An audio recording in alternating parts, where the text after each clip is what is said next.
On this episode of Locked On Angels, Kenley Jansen had his first week with the Halos. So how does Ben Joyce feel about that? Mike Trout's in right field. How does Joe Adell feel about that? And Logan O'Hoppe struggled at the end of the season offensively. So how did he respond to that? He's got some answers, and we got you covered. It's time to get Locked On with Mike and John, and this is Locked On Angels.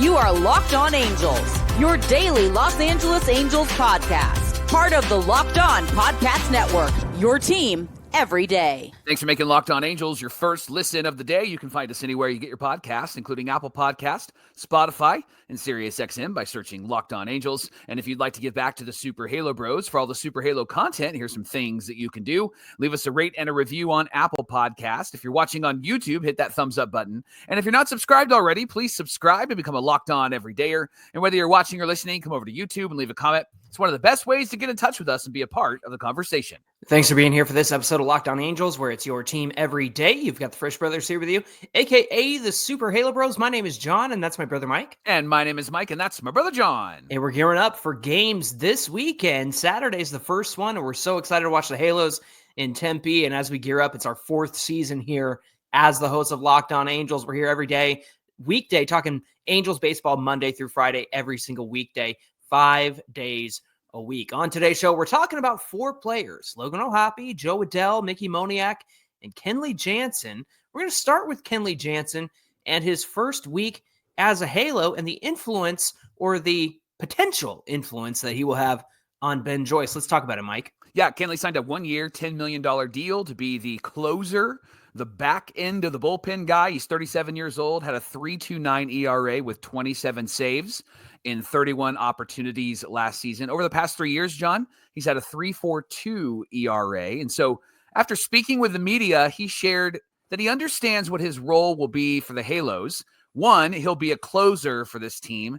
And two, he's going to be a mentor to the younger pitchers, specifically in the bullpen. And Kenley said, I'm really excited about that opportunity. On being the closer, Jansen said he believes that this team will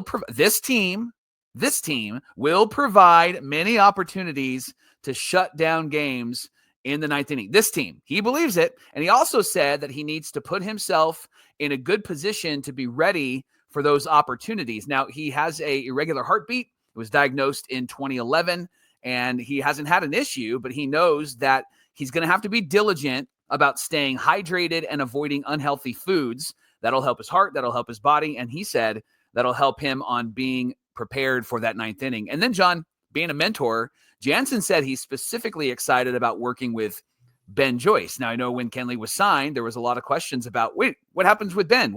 Why isn't he the closer? What does he think? What does he feel? Well, on Joyce, Kenley said, I watched him pitch from the other side.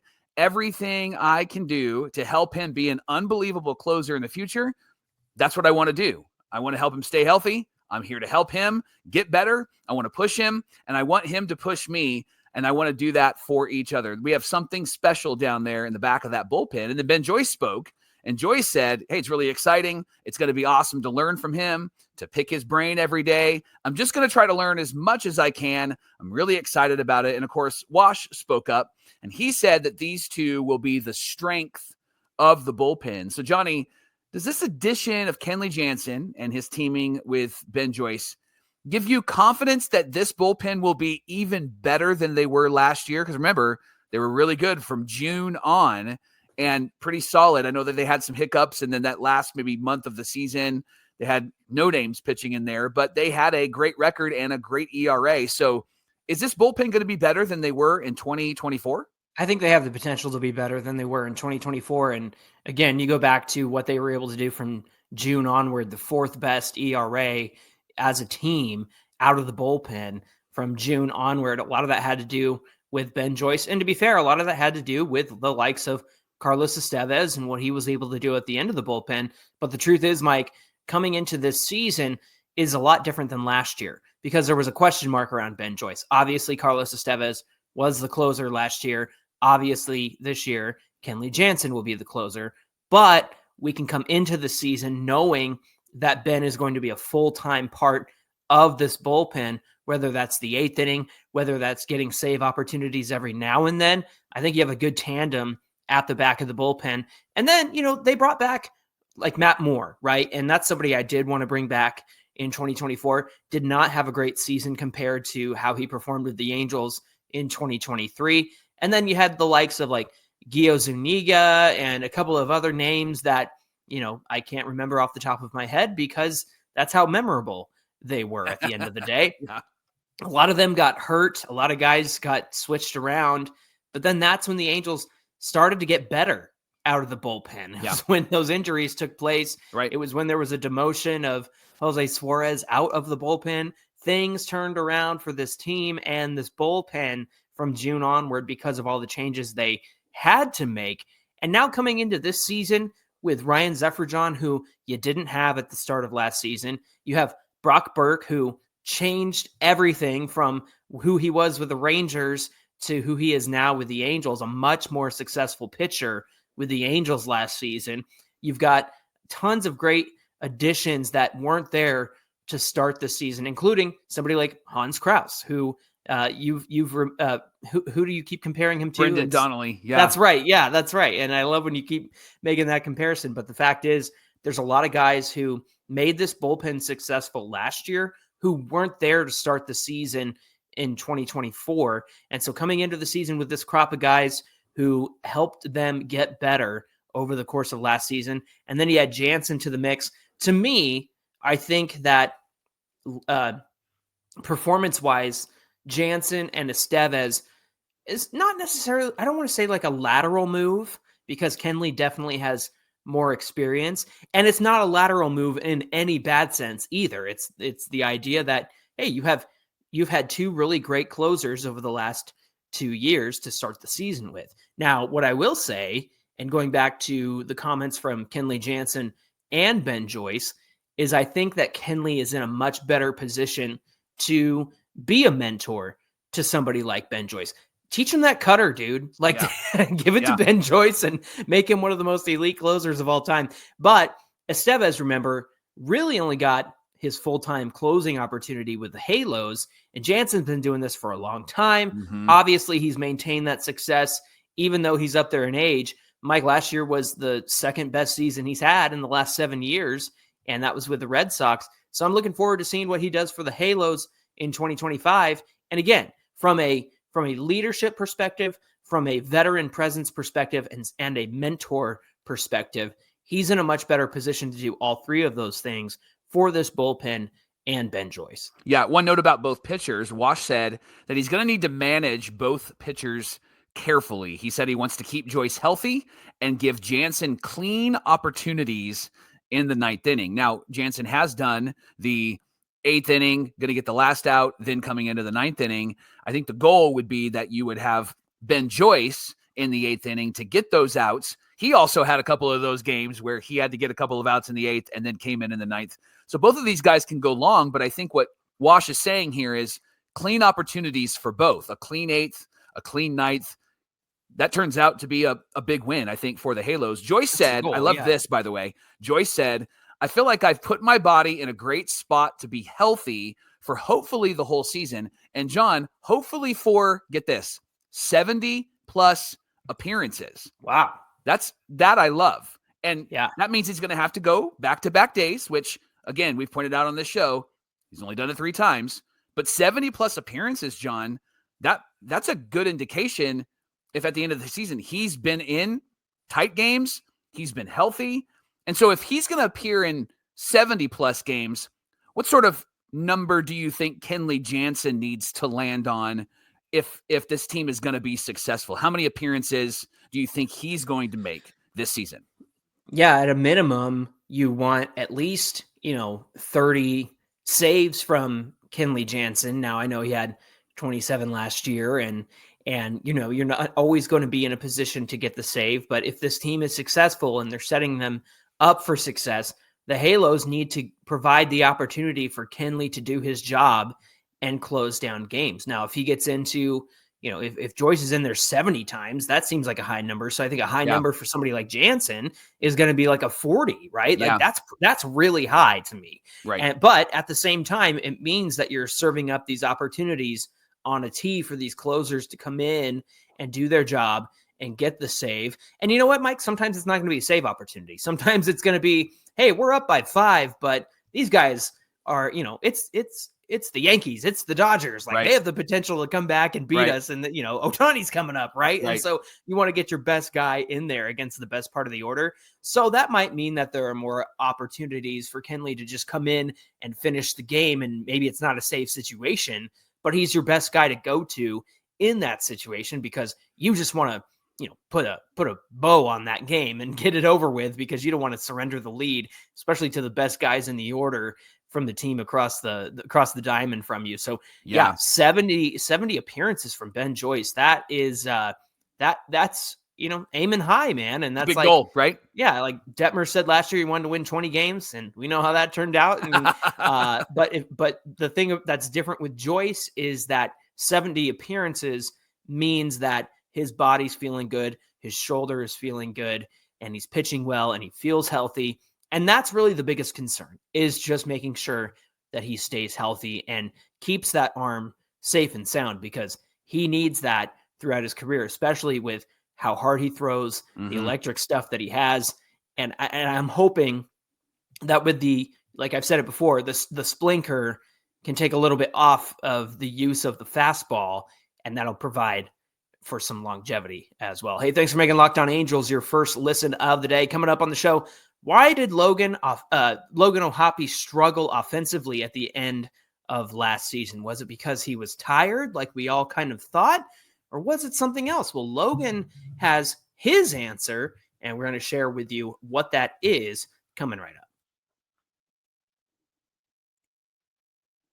Well, while you're watching or listening to Locked On Angels and maybe you're getting hungry and maybe you want a snack, I think you can find a delicious and nutritious snack with wonderful pistachios. They're a good source of protein. And in fact, they're one of the highest protein nuts. Each 1 ounce serving has 6 grams of protein, giving you over 10% of your daily value. Plus, they're packed with fiber and better for you unsaturated fats to keep you fuller a whole lot longer. Maybe for you, you're like me, you like the no shell when you're at home. It's perfect for the grab and go snack. You can pop them in, put them in your hand. You don't have to carry the bag around with you.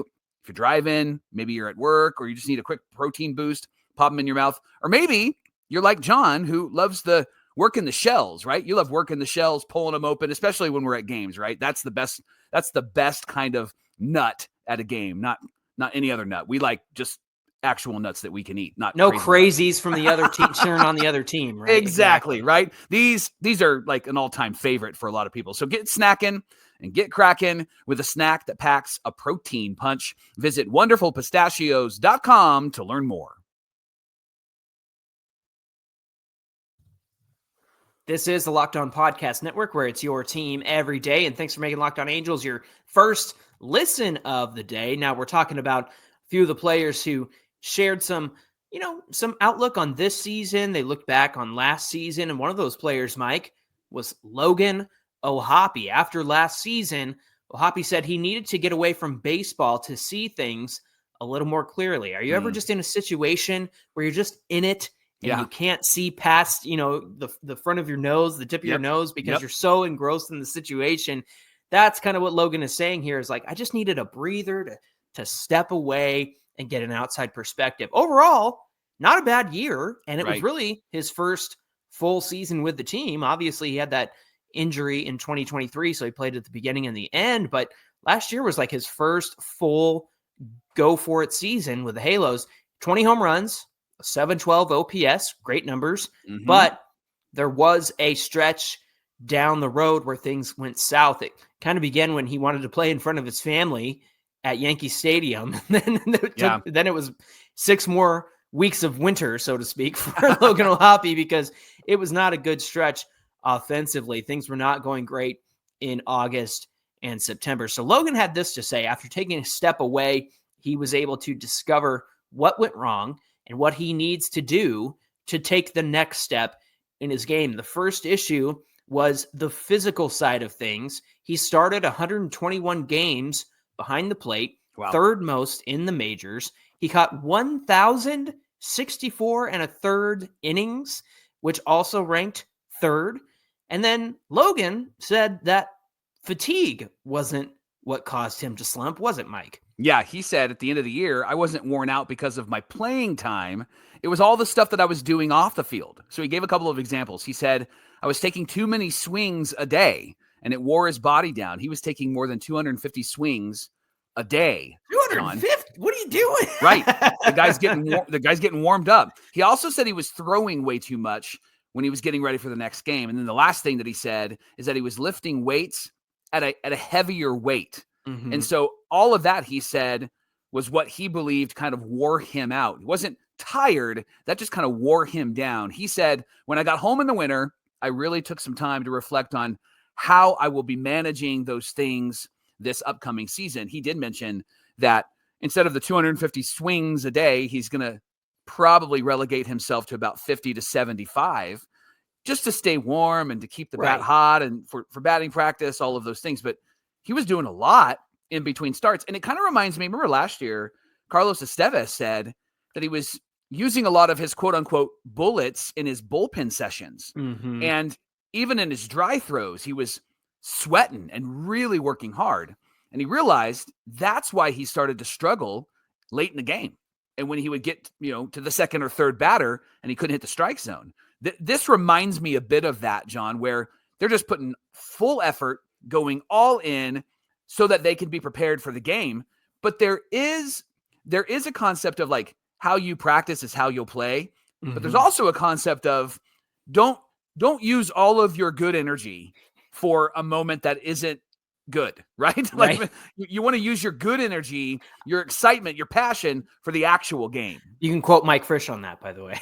Yeah. Don't use all your good energy for something that isn't good. I love it. Wasn't that brilliant? Hashtag Mighty Mike. John, and then Wash actually responded to that. I loved what he had to say. Why don't you share that with us? Yeah, he said that he appreciated O'Hoppe's attitude about his workload last year, even though he saw things a little bit different. Wash said he's Superman if he wasn't tired. So I think Wash said, yeah, I hear what he's saying. However, he was tired. He was tired by the end of the season. Yeah. He said, but what I loved about him being tired is he didn't believe he was tired. He showed up every day at the ballpark and went at it like he wasn't tired. That's the mental side of it. He accomplished that because he told you he wasn't tired. And this is one of the major reasons why d'Arnaud being the backup catcher is so important. Wash had to say that d'Arnaud is going to step in and take some of the pressure off of O'Hoppe. I know it's going to be a fight every day to get O'Hoppe out of the lineup, but that's what we're going to do to protect him. However, he may end up catching more games than any catcher in the game. He probably will do that because he's that durable, but we have to take care of him. So, Mike, what's a reasonable amount of games for O'Hoppe this season, considering he had 121 starts behind the dish, 1,064 innings behind the dish? What's reasonable to you? I could see when I first hear 121 starts, that doesn't sound unreasonable. Yeah. Right. That's 40 games off of his feet, around 40 games off of his feet in the 162. I could see him maybe starting at catcher 100 games and then playing 140 games. And those other 40 games, he's designated hitter, maybe even first base if they want him to go over there, but at least designated hitter.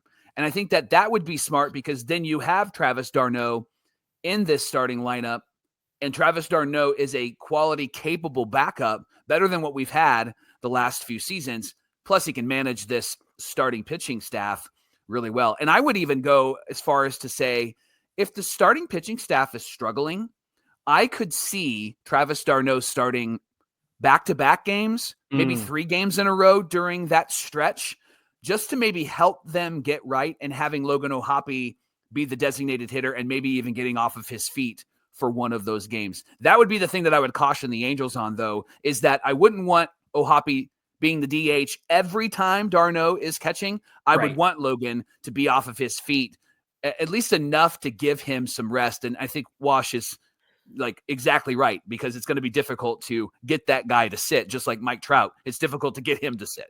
Yeah. What's interesting to me is I think if O'Hoppe is going to be a designated hitter, he's got to show us more. Now, you and I are huge O'Hoppe believers. Yes. You and I totally believe that he's capable of hitting for a decent average, hitting 20-plus home runs, which obviously he did last year. I'd love to see him hit perhaps 25 this season. Right. But the truth is right now, especially given the struggles that he had at the end of last season, Mike, there's the strikeout rate and the chase rate, things like that, chasing things out of the zone. If he's going to be designated hitter because you want his bat in the lineup, well, he's got to give you a good reason to want his bat in the lineup. Yeah. I believe he's fully capable. I just don't think that we've seen it yet. And so I think they are going to yield more of those DH spots to Trout and Soler. But I hear what you're saying. You're not saying he's taking anything away from them. Yeah. But if you want to put O'Hoppe at DH, I just think he needs to show us a little bit more at the plate. Yeah, and Wash agrees with you. He said he's expecting to see O'Hoppe be a little bit more effective at the plate and learning how to be a big league hitter. He said he felt at times that O'Hoppe was looking for homers. Remember last year, he talked a lot about this with the young guys. He said instead of simply taking what the pitcher was giving him. Now, Logan denied that. He said he was never thinking about hitting a homer when he went up to the plate, but Wash said, I ain't buying it. Wash said, sometimes when you're young, you don't know what honesty is with yourself. I love that. Homers are in the back of these young kids' heads because in this industry, if you go deep, you get paid. Now, O'Hoppe, that's better than my statement. You go deep, you get paid. Now, O'Hoppe did acknowledge that he did learn a lot about his swing when he was reflecting on that 6-week stretch. John, that 6-week stretch, August, September, he hit 103 and had a 3.55 OPS. So he was struggling. See, like now struggle bus. O'Hoppe's the kind of guy where when he struggles, and we felt this way about Jared Walsh, where it's one of those things where if they struggle, it's not like, come on, what is this guy doing? Get him out of the lineup. It's, oh man, come on, dude. Just you can do it. Like you feel for them, right? And I remember feeling for O'Hoppe during that stretch, man. Yeah, and you could tell he was just really frustrated with himself. Now, he said although he wasn't trying to hit homers, he was trying to do things that weren't within his strength. And so I love that self-awareness from Logan O'Hoppe, our favorite bowling friend. He did say that I know the kind of hitter that I want to be now, and I really took a lot of that into the offseason. I'm going to maximize my strengths. I'm going to try to do things that come naturally, and I'm going to try to really sharpen and polish those skills off. John, the home run conversation, I do think is accurate from Ron Washington because what we saw so often in key moments was not moving runners over, was not putting ball to bat. It was either it was a home run or they were swinging and missing. And so I would love not to just see O'Hoppe either. Right. No. It was a lot of the young guys, right? Yeah. I actually, it was pretty much everybody in the lineup, right? No, it just for felt sure. like even when a couple years ago, when Squid would get up there, right? Like, what are you swinging for the fences for, right? Like, that's the thing that I think that this team really needs to adjust, level out those swings and just make contact, because contact is going to be key, especially with this lineup and the speed that it could potentially have, including when Zach Neto gets back. So I think that the home run conversation is spot on, right? Yeah, for me, I think Logan O'Hoppe is another one of those cases where just trust your hands and, put the bat on the ball, because that's a lot of these guys, Mike. Like when you think about Joe Adell, they're strong enough to hit. They're strong enough to hit home runs. They don't have to worry about, trying to hit one over the fence. It almost just comes naturally, with the flick of the wrist. These guys have the strength to do that. I think O'Hoppe is one of those guys as well. And so for me, I think if he just focuses on making contact, he's going to hit plenty of homers. He's going to hit plenty of doubles. He's going to have a lot of production at the plate. Today's show is brought to you by our friends at FanDuel. When the NBA game tips off, the action's just getting started, and there's no better place to get in on all of that action with FanDuel, America's #1 sportsbook. With FanDuel, you can place bets throughout the game. So even if you miss the opening tip-off or you want to bet on the fourth quarter comeback, you can stay focused on all the action. And if you're looking for a bigger payout, you can even combine your live bets into a same-game parlay. Plus, on the app, it's so easy to use, and when you win, you get paid instantly. I love that. Right now, new customers to FanDuel can get $150 in bonus bets if your first $5 bet wins. Just visit FanDuel.com to join today. Again, FanDuel.com for your shot at $150 in bonus bets. Make every moment more with FanDuel, the official sportsbook partner of the NBA. Mike, a couple more guys that had something to say about this upcoming season were Joe Adell and Mickey Moniak, with Mike Trout moving to right field. Adell and Moniak had the chance to, talk about what it means to play center field and how Trout's not going to be there anymore. But according to Ron Washington, who's going to be there in center field hasn't been decided yet. He said, I think we'll just see. We know both of them can play it, and we're going to get a really good look at Joe Adell down here this spring, where he gets more reps out there. We know Moniak can play it, so we'll just keep going into spring training and see where it shakes out. Wash also said that he could see a scenario where they'll start based on matchups, but he doesn't think it will be a strict platoon. And then when he asked where he would prefer to play, Mickey Moniak, I love this, said, I'm ready to play all three positions. So I can play So wherever Wash puts me. So good. Ever since I was in low A with the Phillies, they kind of wanted me to make sure I was comfortable at all three. And that's kind of what I've done my whole career. Moniak also said that the biggest difference is that in center, you're straight on with the plate and the ball carries a little bit more predictably, while the corners, the ball often slices away or towards something, and you have to deal with foul territory as well. He said, you're running a little bit more in center field. You've got to cover a little bit more ground, but playing the corners has its own challenges. There's different angles, and when you're in right field, the ball is always going away from you. But I think moving to right, it just limits the amount of ground that Mike Trout has to cover. John, the culture of this team from these young guys is exciting. It's what do you mean? Inspiring, not expiring. Here's what I mean. You have Mickey Moniak saying, I'm going to play wherever he wants me to play. Yeah. Right? You have somebody like Ron Washington who said, if Mike Trout was asked to put catcher gear on, he's putting catcher gear on. Yeah. Right? You have other players that are like, I'm just ready to go. Ben Joyce, give me 70. I'll be in there 70 times. I don't need to close the game. I love that there is this team camaraderie. There's this excitement about, we just get to play. We think we're going to be good ball players, maybe even a good team, right? That's a long way away from, I'm here, aren't I? Right. Right. Right. I love all of this. And I love that there's just this excitement and passion from them, including Joe Adell. Now, he said, what do you think about, maybe potentially being in center field? John, he started with Mike Trout. He didn't even talk about himself. He started with Mike Trout, and he said, we're trying to do our best to make sure that Trout's able to be on the field, and we will do whatever we need to do to make that happen. Love that. Again, there's this, we're in this together.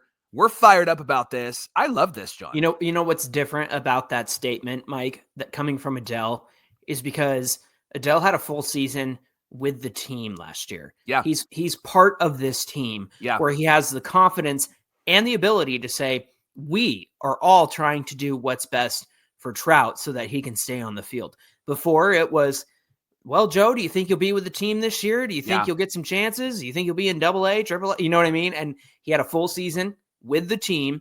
They gave him a shot. They saw what he could do. And now he has the confidence to say, like, hey, all of us here, we want to see Trout healthy. We want him on the field. So we're all going to make sure that we do what we can to make that happen. I love that attitude. Yeah. He said, it's not the first time that I've switched positions. I'm up for the challenge. I'm ready to go. He said center field growing up was the position that I played even through the draft. So I'm kind of excited to get back to doing that and showing what I can do. He also added he believes the improvements he made in right field last year can translate to center field. Joe said he's worked hard with Bo Porter and Eric Davis Sr. on his defense, and he believes that they'll help him with a transition this spring. According to Adell, he thinks once he becomes a little more aggressive on balls over his head, that's when he's really going to be able to track the ball a lot easier. That's what really helped him last year in right field. And then he added, similar to what Moniak said about center field, the thing is you just have to go back and forward in center field a lot, and you just got to work on measuring where the ball is going to be and getting a good jump on that. So, John, we've talked about Moniak, and defensively, he kind of has the one up on Joe Adell, although Joe Adell is not a slouch when it comes to defense. And then when it comes to offense, Joe Adell's a bit ahead of Moniak, although Moniak's not terrible offensively. So Moniak, Adell, a platoon, or do you think it should be a matchup-based center field position. It's funny when he says matchup based because I'm like,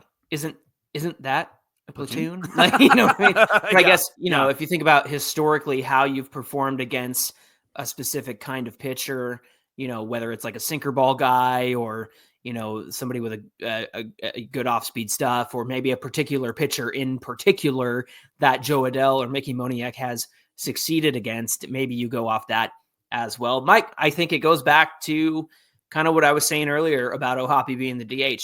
You got to give him a reason to put you out there. Yeah. You got to give him a reason to say, hey, we have to put this guy in center field because we need his bat in the order. I'm not concerned about the defensive stuff, especially because I'm no expert, but the idea here is that center field, you get a much better read off the bat from the plate to center field, whether it's, going to left center, right center, or dead center, you get a much better read there. So for me, the fact that Joe Adell played right field so well, I think he can handle center field. Yeah. We've seen Mickey Moniak handle center field. Look, Joe Adell, before he, got a stern talking to, was trying to truck everybody out in right field with when like Mike Trout in center and the center fielder is the captain of the outfield. Yeah. And so if Joe Adell's out there, then more power to him. He's going to be running that thing. And so if he's going to be the guy running these things down and, now he has permission to truck people. Hopefully he doesn't please don't run over anybody. But that's the thing is he was already aggressive and they definitely toned that down in his defense. Yeah. And so I'm not concerned about either of them.